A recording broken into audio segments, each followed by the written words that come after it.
10 pa lang ng umaga kaya nagpapalit na ako. So usually pagkaalis ko ng bahay ay 8:15 or 8:20 para makapasok sa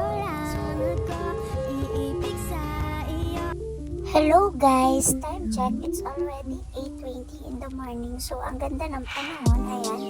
Papasok na nga pala ako sa work at lumabot nga sa akin si Mir kasi kikis daw siya sa akin. Bye-bye, anak. Bye-bye. Huwag makulit, ha? Tapos naisipan ko ang i-check yung itsura ko sa cellphone kaso nasilaw lang ako kasi medyo mainit na. 8:30 nga pala ng umaga kailangan nasa work na ako so 10 minutes na lang. Walking distance lang din naman yung bahay namin hanggang sa work. Malapit lang talaga so nilalakad ko lang. Mainit na kasi mag-8:30 na yan. Maganda yung panahon ngayon kaya yan, in-enjoy ko yung paglalakad kahit na malapit na akong maliit.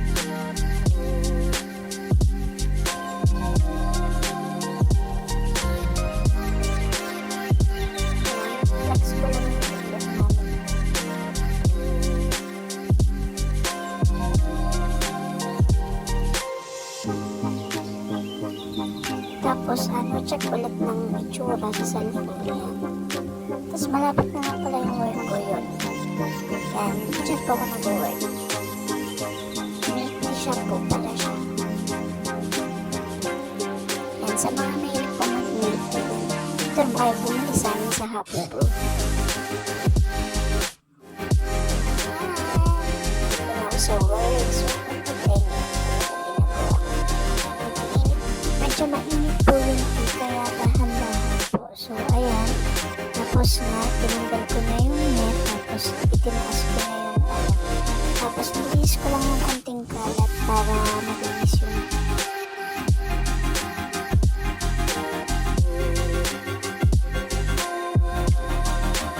So, ayan nga, tinatanggal ko lang yung tubig sa net para malinis ko.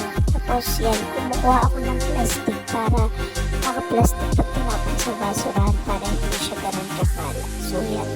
Kailangan laging malinis kasi food yung sinaserve.